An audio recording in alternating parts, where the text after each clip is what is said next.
To watch the full episode, install the Pocket FM app.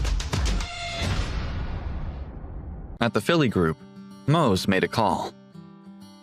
"Hey, Gary. I've sent the money you wanted. You guys should be making your move soon, right?" At the end of the workday, Fraser sat in the restaurant he had booked and waited for more than an hour without seeing any trace of his wife. Then his phone rang. It was Natalia. "Fraser, help! Come here quickly!" Before she could finish her sentence, the call ended with a cry of utter fear. Concerned, he tried to call her back. However, it appeared that her phone had been turned off. His intuition told him that something had happened to her, and he tried his best to keep calm. Evidently panicking, he decided that he needed to find her whereabouts as soon as possible. He went back to the Robster Corporation and found Henry. "Natalia is in trouble," he said. "Help me find out where she is." Henry nodded knowingly. "Actually, Mr. Macklemore, I just received the news and was about to inform you. Your wife was probably captured by Gary Mendez. According to my men, it's got something to do with Mose." "Damn it!" Fraser smashed his fist on the wall. He knew that Mose wasn't a good person. "Who is this Mendez?" he asked. Henry shook his head and said, "He's the leader of one of the 3 biggest gangs in San Clemente. But don't worry, we've already investigated and found out that they are currently at the McKinsey Club. I'll gather some men to go with you." "There's no need. Just send the location of that place to my cell phone and I'll go by myself," Fraser spoke in a hurry. He grabbed a black trench coat hanging near the door and rushed out of Henry's office. "Mr. Macklemore, you can't go by yourself. It's far too dangerous," Henry shouted as he chased after Fraser. Henry caught up with him when he stopped to wait for the elevator. He was putting on the black trench coat and he looked determined.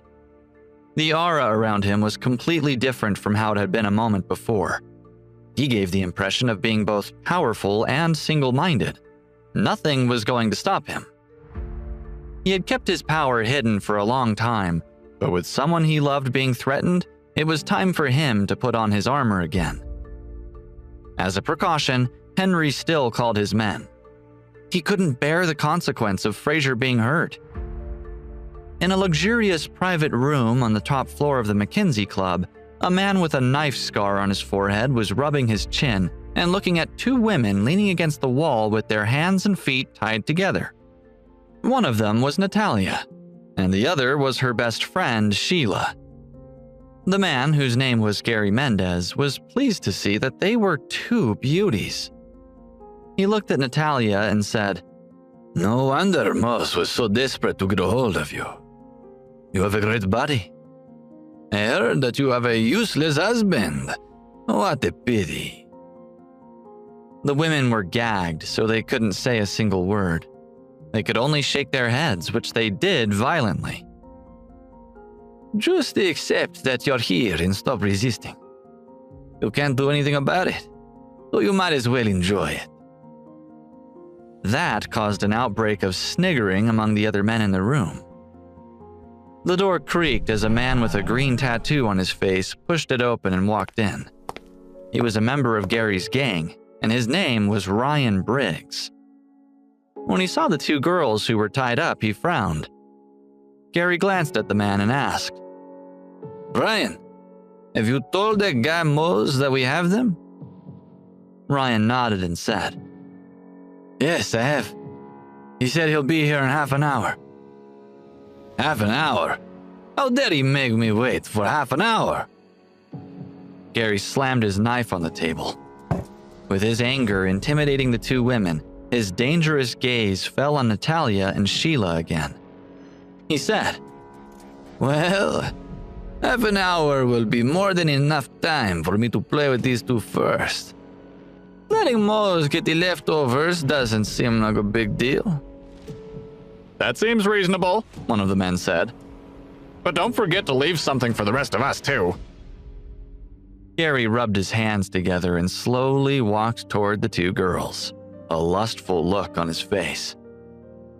Seeing him approach, the women began to struggle even harder. Before he could reach them, Ryan stood in front of him and said in a deep voice, "We have our own rules in this business. They're prisoners who've done nothing against us.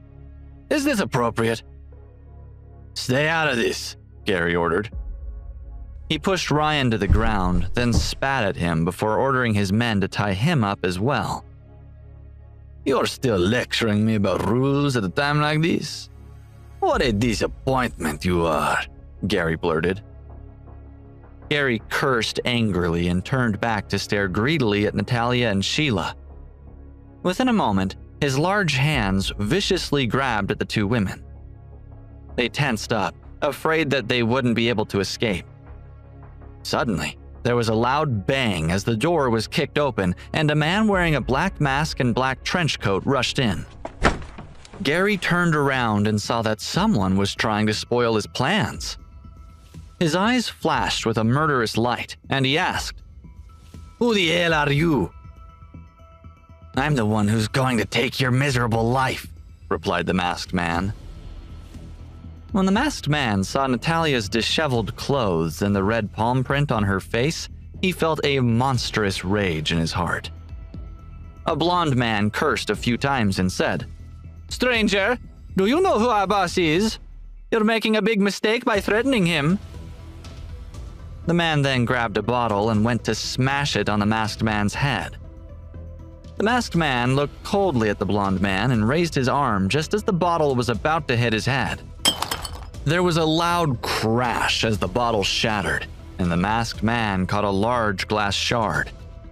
Before the blond man could react, he jabbed his hand forward and shoved the shard into the man's chest. The man coughed and fell to the ground, half dead. A few seconds of silence took over the room, and there was no more movement from him. The entire room was deathly shocked, and everyone's eyes were focused on the masked man.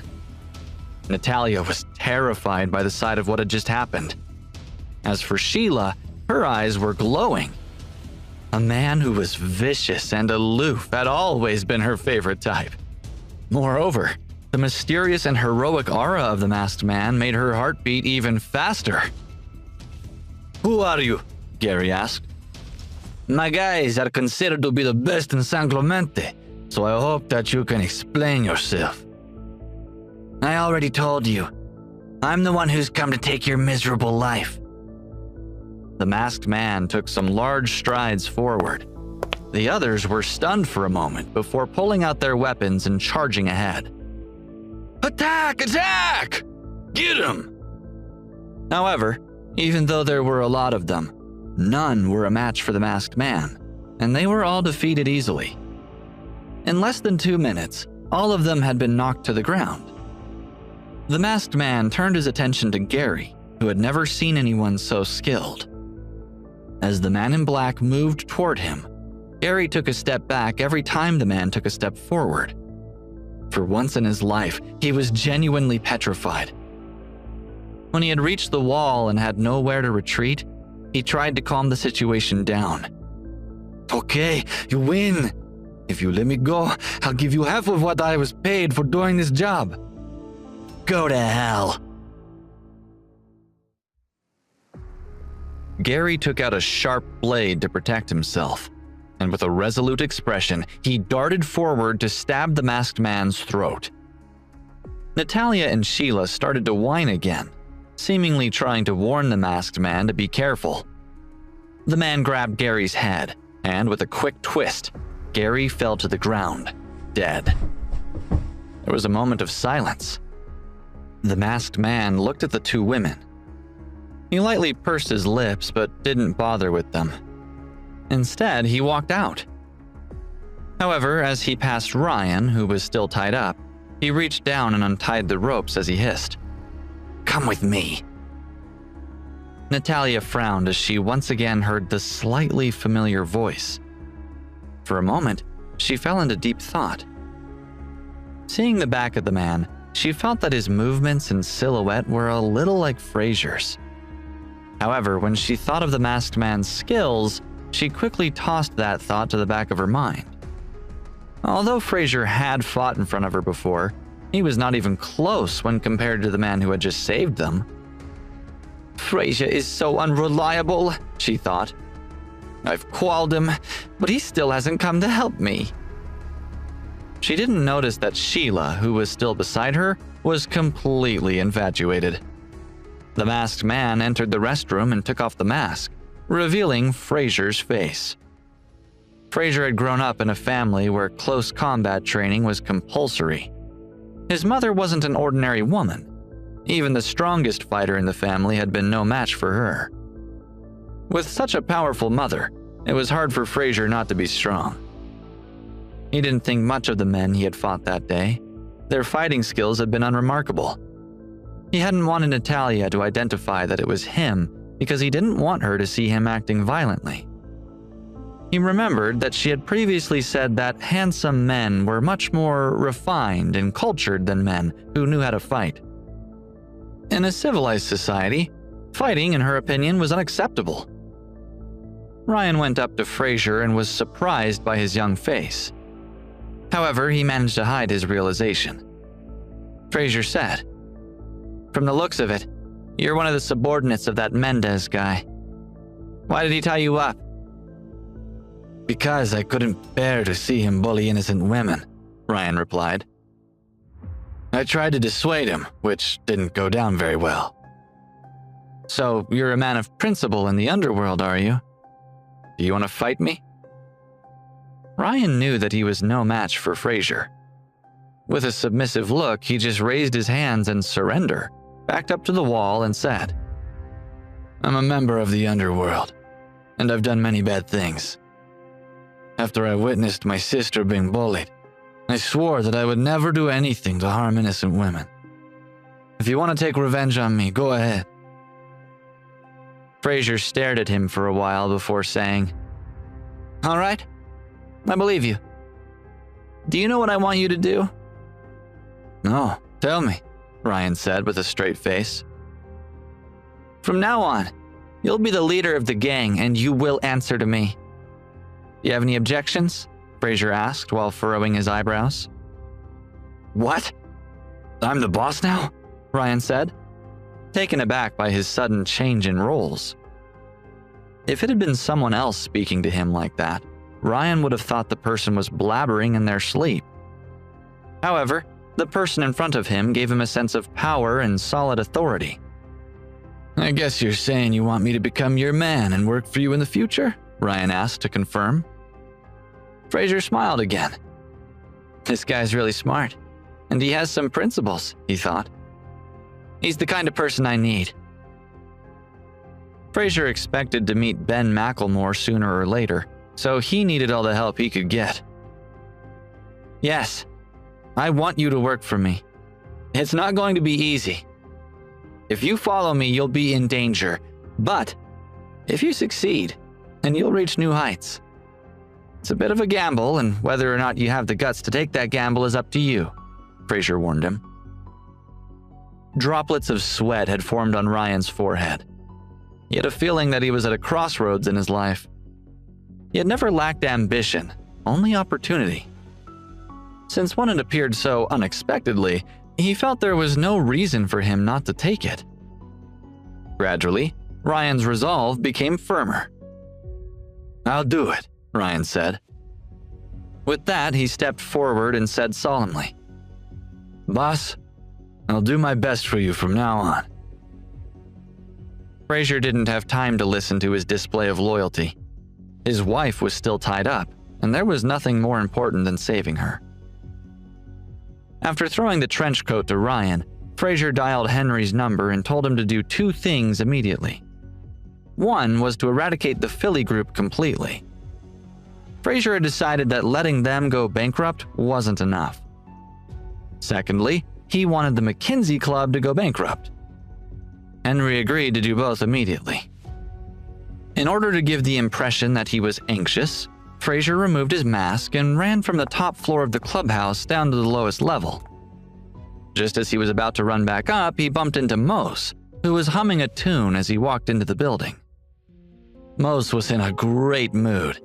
He was thinking about being in bed with Natalia later, and his body had become energized with apparently imminent lust. When he saw Fraser, he asked, "What are you doing here? This place is very expensive, don't you know? You're such a loser, yet you dare come here to hang out with the wealthy. Whatever your reasons, you've come at a good time, because I'll let you see me sleep with your wife today. I always keep my word." Fraser looked at Mose as if he were looking at a fool. Mose was oblivious to the way Fraser was looking at him. He said, "Listen, Macklemore, I'll tell you something. Your wife is currently being held captive upstairs. I sent some people out to capture her. Now, I'm gonna enjoy a delicious meal, and I doubt you've ever had a taste of its contents." Fraser didn't react, forcing Mose to say, "Do you think you can call Henry and get him to help you save your wife? Let's see if he still cares about you." Seeing that Fraser was still indifferent, he decided to call Gary to ask him to send some people down and capture Natalia's husband. He wanted to make sure that he could sleep with Fraser's wife in front of him. Mose wanted the man to see everything so that he could wash away his previous shame. However, for some reason, no one answered. "What's with that Mendez guy?" he muttered. Fraser spoke up. "If you want someone to come down and capture me, then don't bother. I'll follow you up," Fraser spoke with a cruel smile. "Feel free," said Mose. "I hope you enjoy the show. I know that I will." Still angry, Fraser took the elevator with Mose to the top floor. As the door opened, his anger soon changed to smugness when he saw the sight in front of him. Several people were lying on the floor. Some were wailing in shock or pain, but all of them were clutching injured arms or legs. Mose, who had been so confident a moment before, froze as they stared at the carnage. "What on earth happened here?" Mose thought, as he picked his way through the throng of people and found the room he was looking for. The door was wide open, and there were more fallen men inside. He stepped around them while looking for Gary, the one he had left in charge. Within a few seconds, he saw him slumped and motionless on the floor. Fraser grabbed hold of Mose's shoulder and swung him around. "What's wrong, Mose?" he asked, unable to hide a tone of satisfaction in his voice. "Where's that arrogant look on your face gone?" You, let me go," replied Mose, shaking himself free of Fraser's grip. As Mose shook himself free, Fraser noticed a movement behind him. He saw Natalia and Sheila, still tied up where he had left them. They both had panicked expressions on their faces. He rushed over to Natalia and quickly untied her. "Are you okay?" he asked her. "You scared me." "Oh, I hate you!" she screamed at him as he pulled the gag out of her mouth. As soon as her hands were free, she started to beat his chest with her fists. "What took you so long?" As her initial panic began to die, her anger changed to tears as she continued complaining. "You wouldn't believe what they did to me," she cried, sobbing as he took her in his arms. "It's okay," he said as he stroked her hair. "Everything's going to be fine." He held her close for a little while, letting her sobs die down. It was only then that he noticed Sheila, still struggling to free herself from the tied ropes. With an apologetic look, he moved to untie her. Sheila glared at him, offering him no thanks at all. As she rubbed her wrists, she grabbed hold of Natalia and put a comforting hand on her shoulder. "It's okay," she said before she rushed off through the door. "Hey, Sheila, where are you going?" shouted Natalia after her. "Slow down!" "I've fallen in love," yelled Sheila from over her shoulder. "I need to catch up with that masked man who looked like the prince of my dreams." That man in the mask and black coat seemed familiar, thought Natalia, studying Fraser. They have similar height, Similar build and similar clothes? Seeing Natalia eyeing him suspiciously, Fraser scratched his head. "What's wrong?" he asked. "What was Sheila talking about? A masked man? What does she mean?" "Forget it, it's nothing," she said, waving her hand dismissively toward Sheila's rapidly vanishing silhouette. "I think she's talking about the man in the trench coat who saved us." She turned to look at Mose, who had turned pale in fright. She knew he was the one who had caused all this. Natalia walked up to him and looked him squarely in the eye.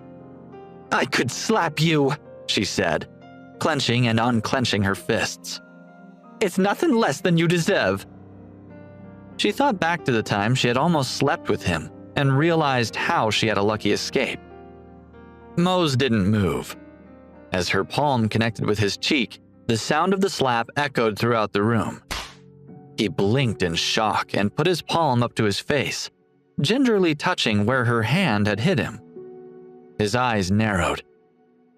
"How dare you hit me?" he shouted. "Who do you think you are?" He raised his fist to retaliate when a sharp pain in his abdomen stopped him in his tracks. As he fell down, he saw Fraser's boot had kicked him squarely in the stomach. He landed with a loud thud at Natalia's feet. The now happy lady smiled smugly as he writhed in pain, unable to speak. Fraser grabbed Natalia's hand. "Come on, let's go," he said firmly as he led her out of the room. She didn't answer. Such was her newfound haste to leave with him. As Mose watched them leave, he started to squirm, his face full of hatred. "You don't know what's coming. Just wait," he shouted, continuing. "I'll teach you both a lesson you won't soon forget." There was no reply. They hadn't heard him. Natalia took a shower as soon as she and Fraser got home. She hadn't suffered any physical injuries, so a shower and a hug from Fraser were all she needed to recover from her trauma. "I'm fine now. Don't worry," she said, looking at his worried face. "Okay, but you should get some rest," he said to her gently. "Tomorrow, I'll take you to dinner to celebrate your new job." He ran his hand through his hair as the magnitude of the day's events hit him. Natalia's eyes opened wide as she noticed his hand. A huge bruise had formed on the back of it. "What happened to your hand?" she asked. "Oh, it's nothing," he said, quickly putting it behind his back in embarrassment. Mose did it." "Is that so?" she asked, puzzled. "No need to worry about it," he said brightly. "Your imagination's running away with you again." Natalia wasn't listening. Her mind was recalling the fighting skills of the man in the black coat. She shook her head, dismissing the idea that he might have been her husband. She knew it couldn't be Fraser. After all, they had been together for so long that she knew he didn't know how to fight very well. Fraser made her a strong hot coffee, and they sat silently for a few minutes. The only audible sound was her sipping from the cup. "Lynn comes home from college tomorrow," she said. "Can you pick her up?" "Sure," he said, sipping his own coffee carefully. Hey guys, Fraser here. Listen to the full episode of Unraveling the Son-in-Law exclusively on Pocket FM app. Click the link in description to install the app now.